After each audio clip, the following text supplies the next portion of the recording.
मंगलमय मंगल करण वीतराग विज्ञान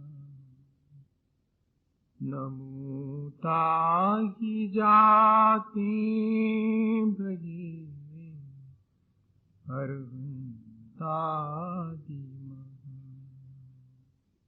जो विद्यादि सागर सुधी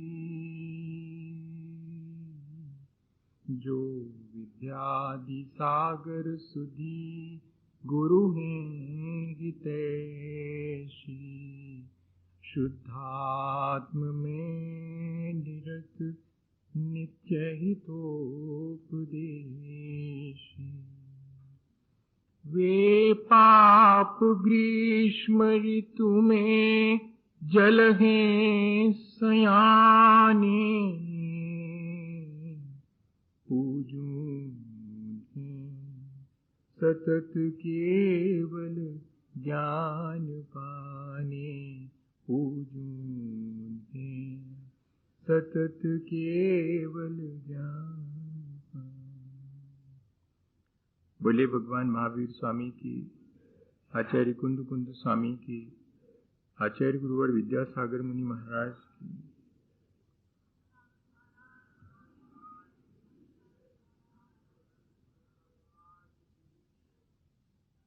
हम सभी लोगों ने कल अपने मौजूदा जीवन को जिस तरह हम जी रहे हैं और ये जो संसार दिखाई पड़ रहा है या और भी जो संसार में विविधता दिखाई पड़ रही है, उन सब की जिम्मेदारी किसकी है, इस बात पर विचार किया था। और अंततः हम इस निर्णय पर पहुंचे थे कि जो जिस तरह जी रहा है उसकी जिम्मेदारी उसकी खुद की है, किसी और की जिम्मेदारी उसमें नहीं है।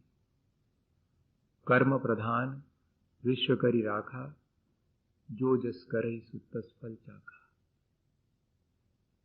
ये सारा संसार कर्म प्रधान है। जो जैसा यहाँ कर्म करता है वो वैसा फल पाता है, वैसा फल उससे चखना पड़ता है। जो हम विचार करते हैं वो हमारा मन का कर्म है, जो हम बोलते हैं वो हमारा वाणी का कर्म है, जो हम क्रिया करते हैं या चेष्टा करते हैं वो हमारे शरीर का कर्म है। और इतना ही नहीं, जो हम करते हैं वह तो कर्म है ही, जो हम भोगते हैं वह भी कर्म है, और जो हमारे साथ जुड़ जाता है, संचित हो जाता है, वह भी कर्म है। इस तरह ये सारा संसार हमारे अपने किए हुए कर्मों से हम स्वयं निर्मित करते हैं। और यदि हम अपने इस संसार को समाप्त करना चाहें या इस संसार को हम बढ़ाना चाहें, तो उन दोनों की जिम्मेदारी हमारी अपनी है। हर जीव की अपनी इंडिविजुअलिटी है, हर जीव की अपनी स्वतंत्र सत्ता है। एक दूसरे से हम प्रभावित होकर मन में विचार करते हैं, वाणी से अपने विचारों को व्यक्त करते हैं, शरीर से चेष्टा या क्रिया करके और उस विचार या कही गई बात को पूरा करने का प्रयत्न करते हैं। और इस तरह हमारा संसार किन्हीं क्षणों में बढ़ता भी है और किन्हीं क्षणों में हमारा संसार घट भी जाता है। तो इसलिए जो संसार की विविधता है वो मेरी अपनी वाणी, मेरे अपने मन और मेरे अपने शरीर से होने वाली क्रियाओं पर निर्धारित है, बहुत हद तक। गीता में कर्म के 3 भेद करे गए। जैन दर्शन में भी कर्म के 3 भेद करे गए। हम दोनों को समझें। कुछ क्रियमान कर्म होते हैं जो हम करते हैं और उनका फल हमें तुरंत देखने में आता है। हम सुबह से शाम तक जो भी कर्म करते हैं, उन कर्मों का फल भी हमें हमारे सामने ही देखने में मिल जाता है। कोई सुबह से नौकरी पर जाता है और एक दिन में जितना काम करता है, शाम को उतने पैसे, उतनी तनख्वाह लेकर के लौटता है। हम यहाँ पर किसी को गाली देते हैं, वो हमें तमाचा मार देता है। हमारा गाली देने का कर्म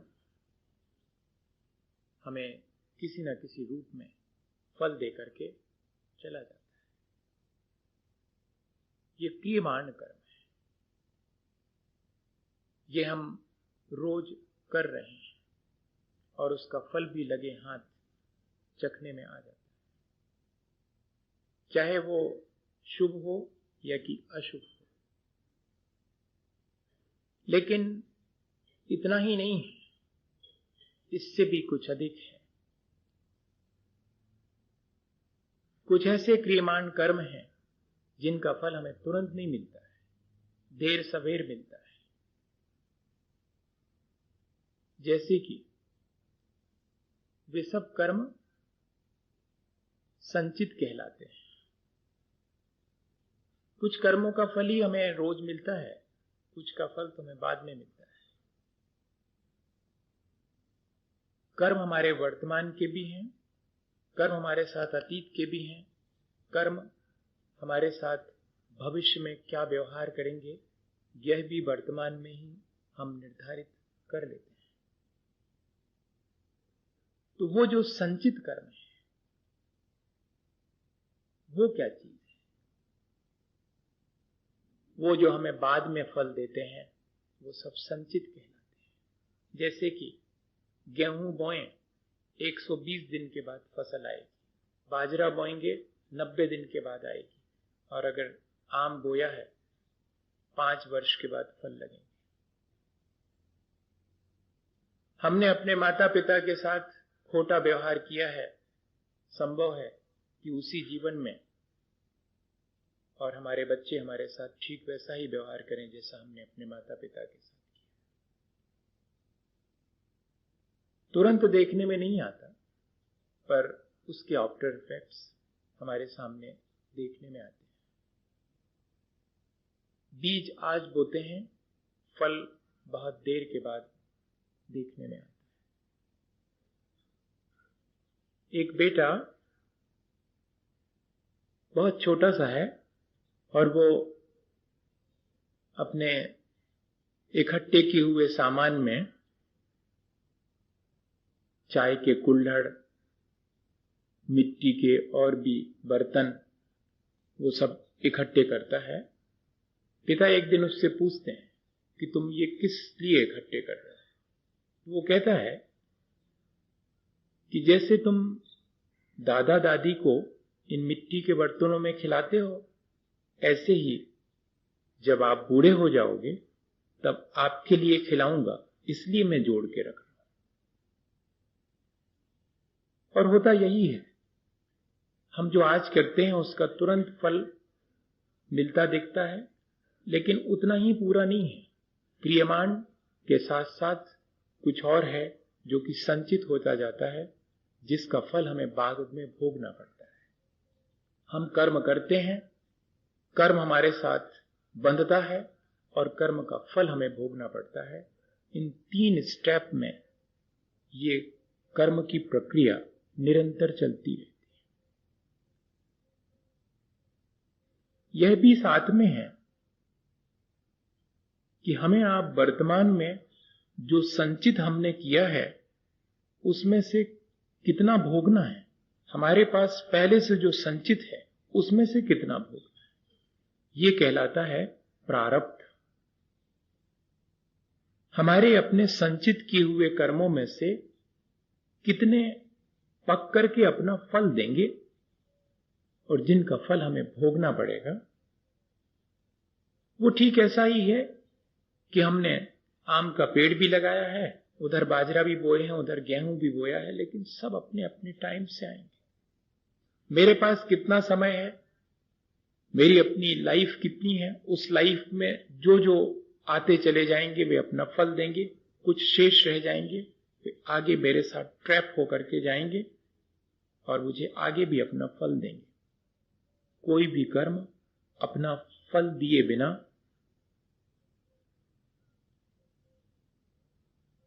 जाता नहीं है, किसी न किसी रूप में देगा पर अपना फल देगा।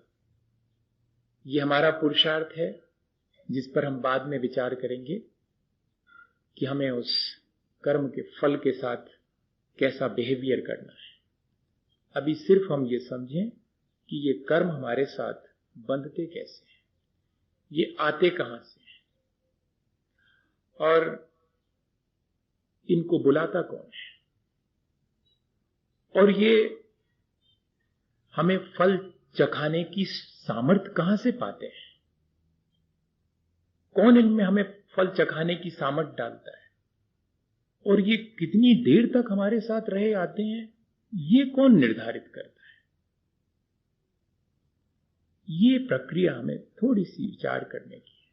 होता इतना ऑटोमेटिकली है कि हम अपनी थोड़ी सी बुद्धि से सबके बारे में सोच नहीं सकते, पर एक प्रक्रिया हमारे सामने अगर रहे कि हाँ इस तरह होता है, बुलाता कौन है इन कर्मों को, ये आते कहां से, ये कहीं और से नहीं आते, हमारे कर्मों से हम इन्हें बुलाते हैं।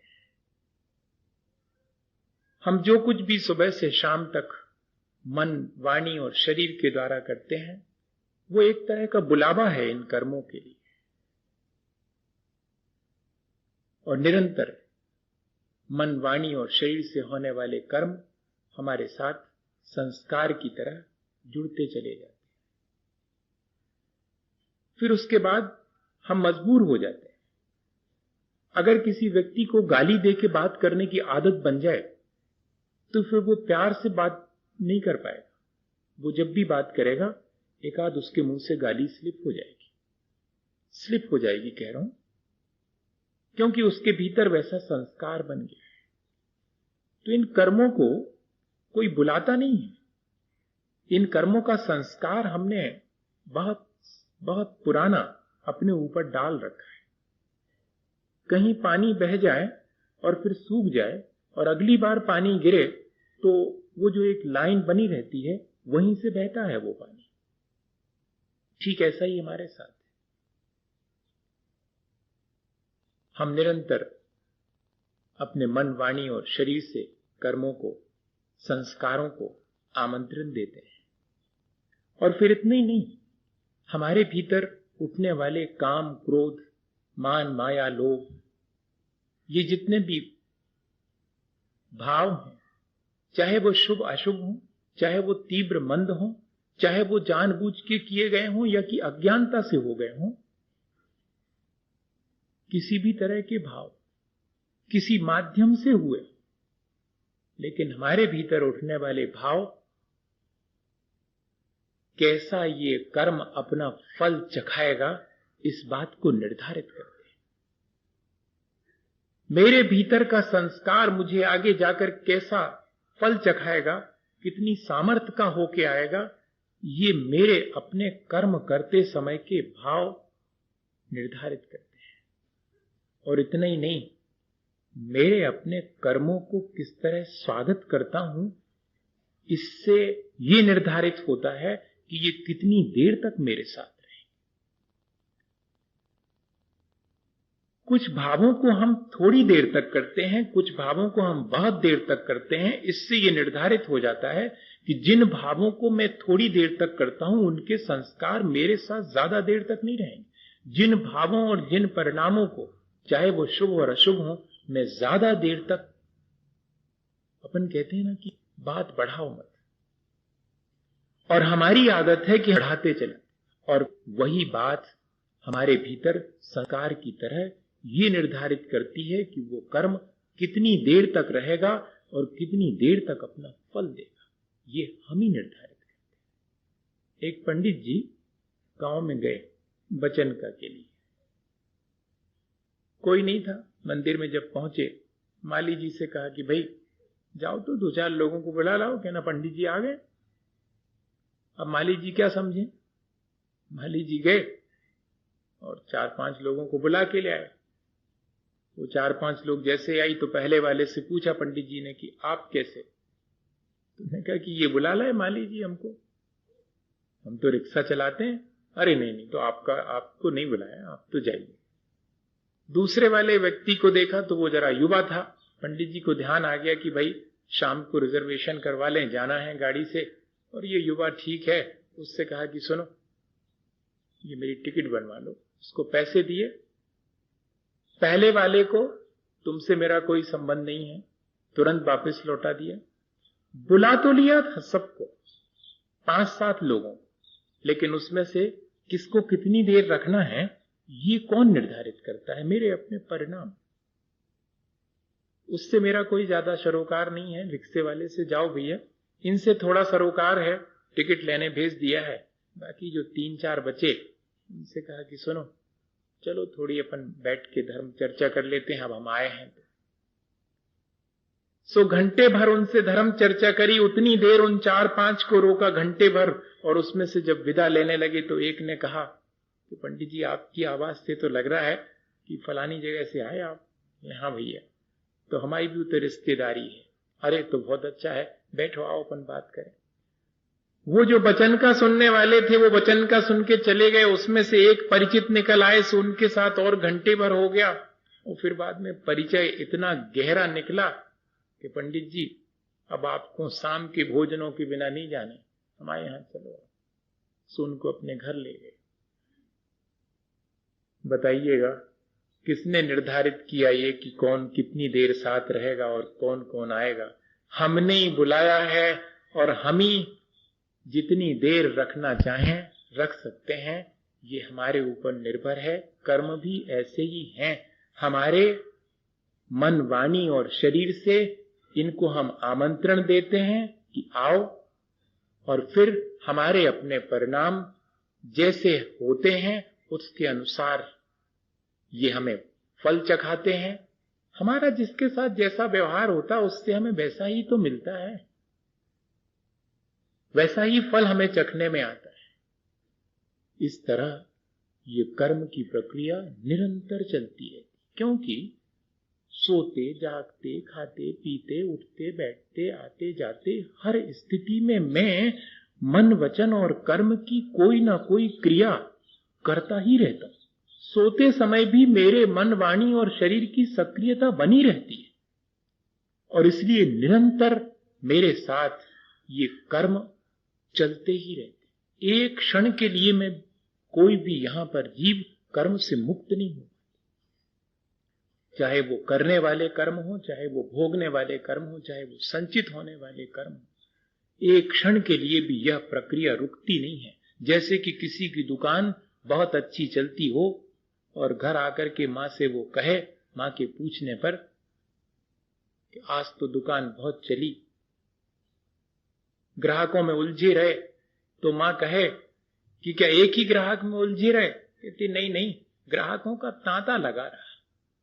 एक ही कर्म का फल भोगते रहते हैं हम, ऐसा नहीं है। एक ही कर्म करते रहते हैं, ऐसा नहीं है। बस उसका तांता लगा रहता है, एक के बाद दूसरा, दूसरे के बाद तीसरा। कहने में तो यही आता है कि हम कर्म करते रहे, चाहे वो भले हों, चाहे बुरे हों, चाहे वो अच्छे भावों से किए हों, चाहे तीव्रता से किए हों, चाहे मंदता से किए हों, जानबूझ के किया हो, अज्ञानतावश किए हों, किसी से प्रेरित होकर के किए हों, या कि अपने सहज भाव से किए हों। निरंतर कोई ना कोई प्रकार से हम, और ये तांता लगा ही रहता है, ये कंटिन्यूटी बनी ही रहती है। और ऐसा नहीं है कि आज ही हमने शुरू किया है, फ्रॉम वेरी बिगिनिंग।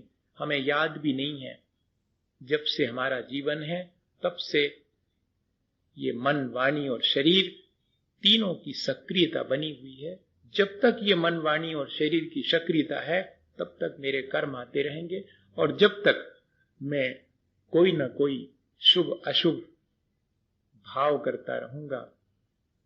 काम, क्रोध, मान, माया, लोभ के परिणाम जो विकारी मेरे भीतर उठते हैं, वे जब तक चलते रहेंगे तब तक ये कर्म की प्रक्रिया निरंतर चलती है। कर्म की प्रक्रिया इस तरह की है।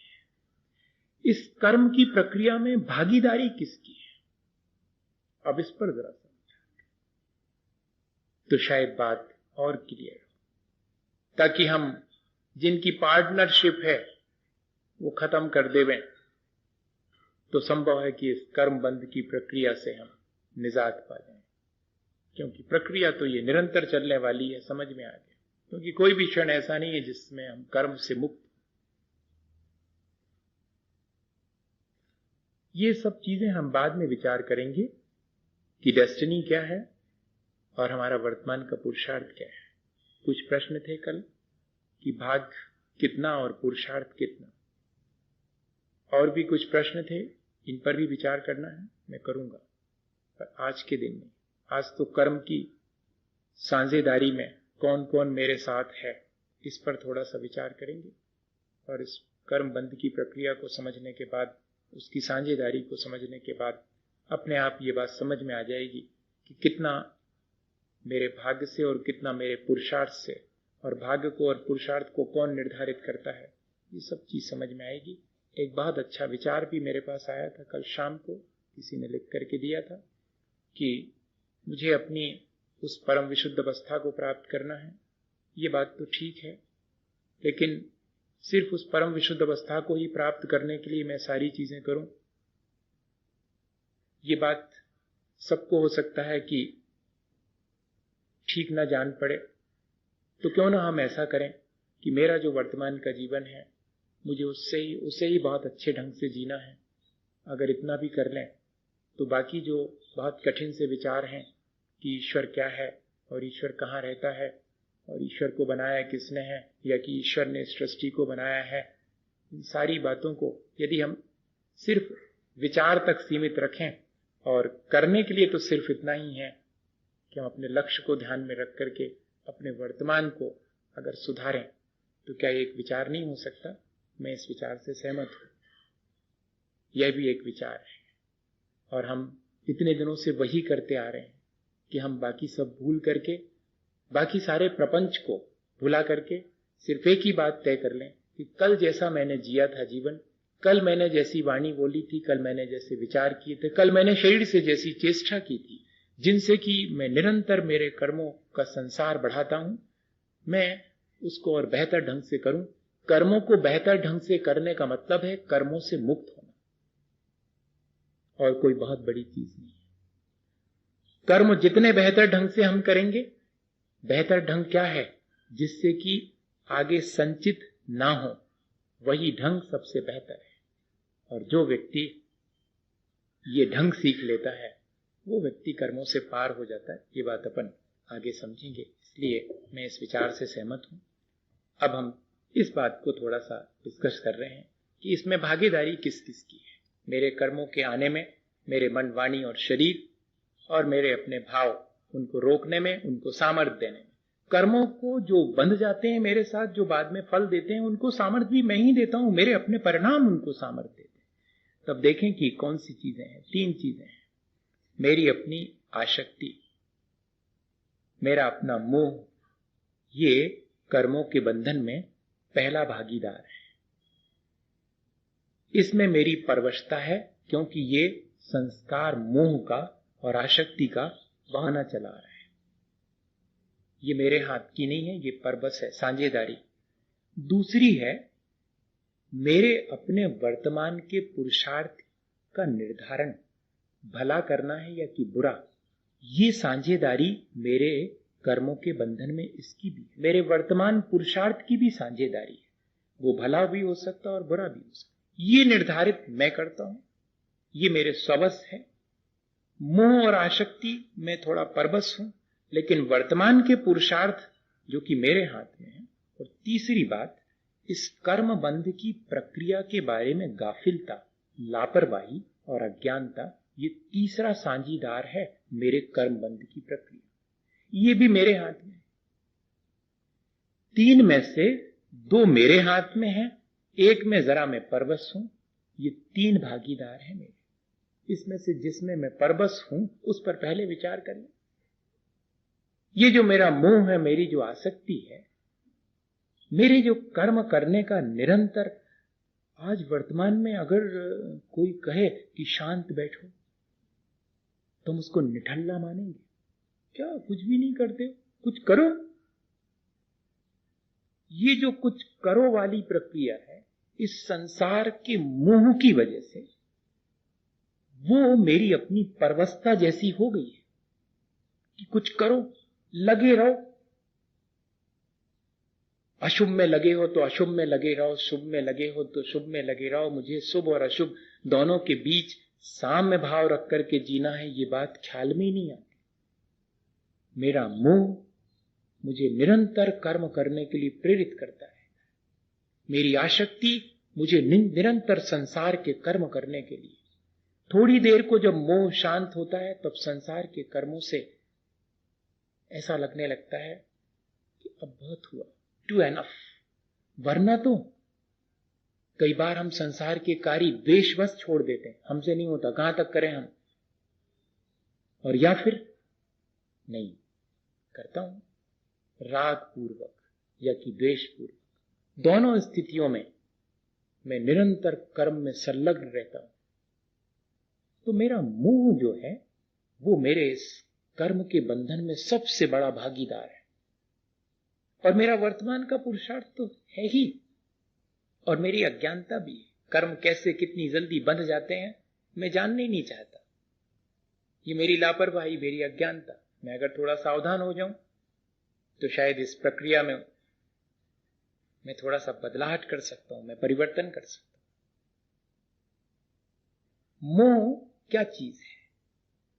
सब कहते हैं कि मोह है क्या चीज। आचार्य भगवंतों ने उसका लक्षण बताया है, उसे डिफाइन नहीं किया, उसका लक्षण बता दिया।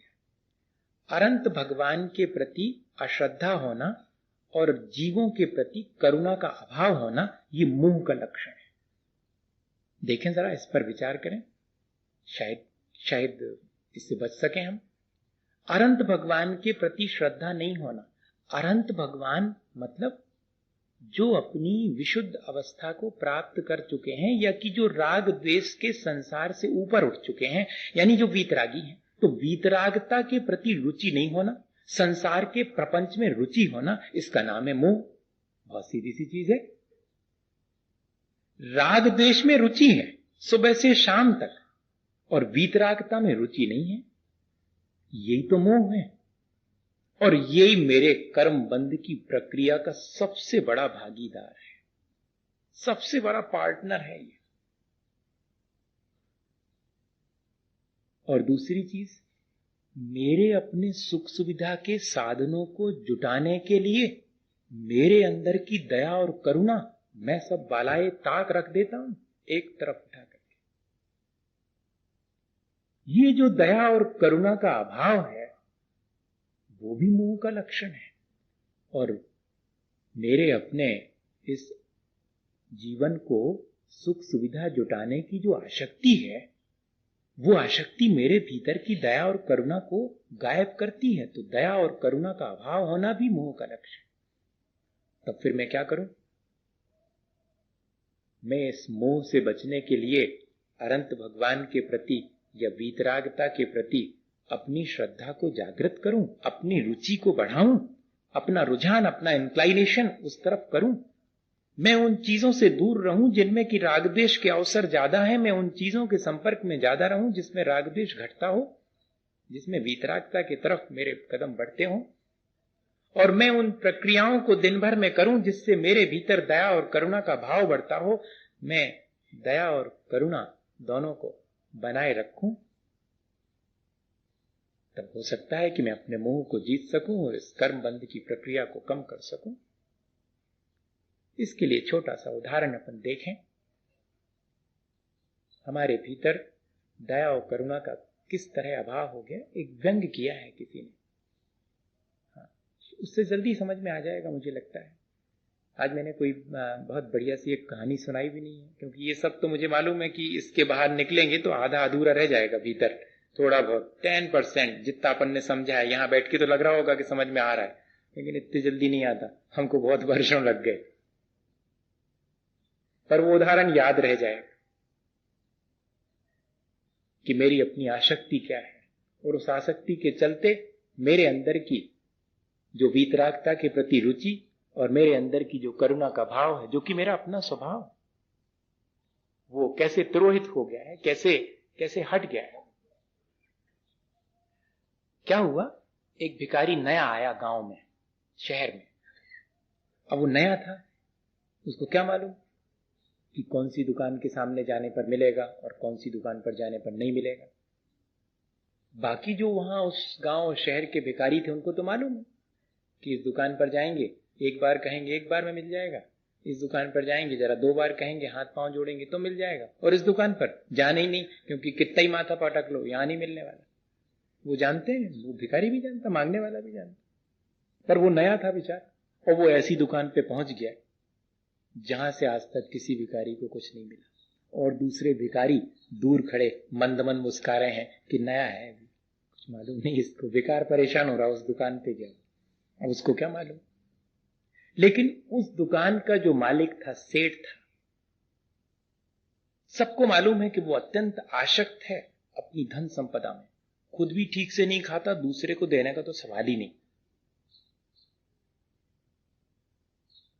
अब ऐसे व्यक्ति के बारे में इंटरेस्ट बहुत था लोगों का, क्यूरियोसिटी थी कि देखें इस भिखारी गया है बहुत दिन के बाद, डांट डपटेगा वो तो।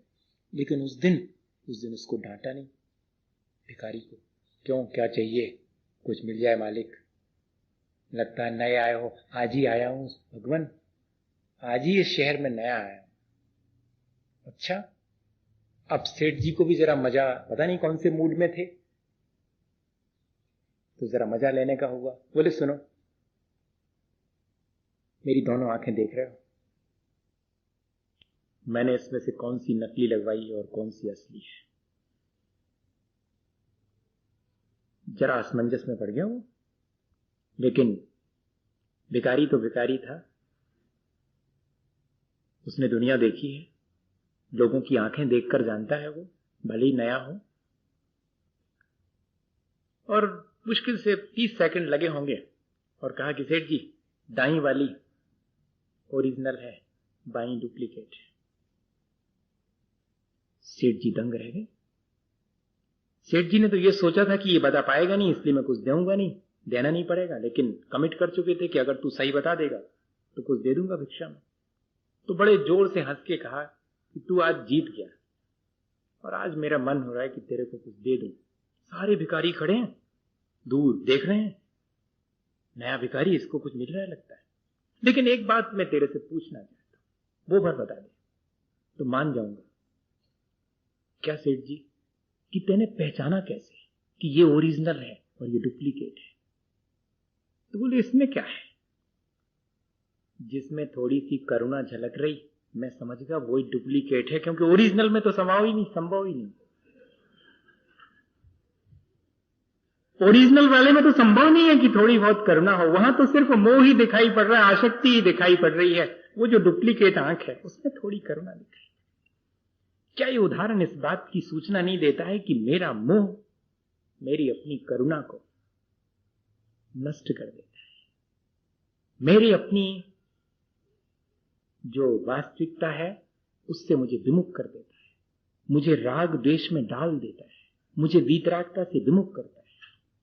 शायद ये इसीलिए आचार्यों ने देखा कि वीतरागता में अरुचि होना, जहां धर्म की बात हो रही हो, जहां आत्मा के विकास की बात हो रही हो, वहां इंटरेस्ट नहीं है। जहां प्रपंच हो वहां इंटरेस्ट है, यही तो मेरा मोह है। और जहां प्राणी मात्र के प्रति करुणा होनी चाहिए, जहां क्षण भर को मेरी अंतरात्मा दया का भाव बाहर लाती, उसी समय मेरी आसक्ति कहती कि ठहरो, ऐसे कहां तक दया करते रहोगे, किस किस पे करोगे, बहुत दुनिया पड़ी हुई है। ऐसा मुझे सलाह देता है ये मेरा मोह। मुझे इस प्रक्रिया में इस सबसे ज्यादा खतरनाक भागीदार पर विचार करना चाहिए, ताकि मैं इस कर्म बंध की प्रक्रिया से बच सकूं। और दूसरे नंबर पर मेरे अपने वर्तमान का पुरुषार्थ, मुझे भला करना है या बुरा करना है, ये मेरे ऊपर निर्भर है, इसमें किसी का कुछ भी नहीं है। ये बात जरूर है कि भले और बुरे की प्रेरणा मेरे भीतर जो संचित कर्म है वे मुझे देते हैं, लेकिन कितने भी संचित कर्म बुरे क्यों ना हो, मेरी अंतरात्मा की आवाज को दबा नहीं पाते हैं। चोरी करने वाले चोर की भी एक बार अंतरात्मा की आवाज उसे चोरी करने से रोकती है, उसे भला करने की प्रेरणा देती है। इसलिए मेरे अपने वर्तमान का पुरुषार्थ भला करना है या बुरा करना है, इसकी चॉइस मेरी अपनी है, इस पर मेरा पूरा का पूरा अधिकार है। इसलिए इस बात पे विचार करना चाहिए कि मुझे अपने जीवन में शुभ और अशुभ में से किसे चुनना है, जबकि मेरे सामने दो ही ऑप्शन है। शुद्ध वो तो मेरा लक्ष्य है, लेकिन मेरे सामने ऑप्शन तो शुभ और अशुभ दो में से एक है। तब मेरे वर्तमान का पुरुषार्थ शुभ की तरफ होना चाहिए, अशुभ की तरफ नहीं। और तीसरी चीज, जब मैं कर्मबंध मुझे निरंतर चलता रहता है, तब मैं क्यों इतना लापरवाह हूं, तब मैं क्यों इस कर्मबंध की प्रक्रिया को ठीक ठीक समझना नहीं चाहता हूं। मुझे समझ लेना चाहिए, क्योंकि कर्मबंध की प्रक्रिया को समझ लेने से मैं उसमें परिवर्तन कर सकता हूं। इसलिए तीसरी भागीदारी भी मेरे हाथ में है। मैं जितना अपना कर्मबंध की प्रक्रिया में ज्ञान बढ़ाऊं, उतना मेरे अपने कर्मबंध की प्रक्रिया को बदलने की सुविधा मुझे प्राप्त हो जाएगी। एक उदाहरण है, मैं शायद पहले दे चुका हूं। मैं जौहरी बाजार में था, पर आज और भी लोग हैं और हमको रिवाइज कर लेना चाहिए उसको।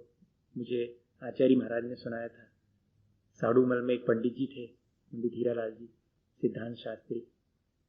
सिद्धांत का बड़ा ज्ञान था, करणानी योग का बड़ा ज्ञान था उनको, कर्म फिलॉसफी बहुत अच्छी जानते थे, और वो रोज वचन का करते थे और समझाते थे कि देखो भैया, कर्म कैसे बंधते हैं, जैसे अपने परिणाम हो, तीव्र हो, मंद हो, जानबूझ के अपन करेंगे, और कोई चीजें ऐसी हैं जो अनजाने में हो जाती हैं अपन से, देखो इन सब में अलग अलग कर्म बंधते हैं, ऐसा समझाते थे वो हमेशा।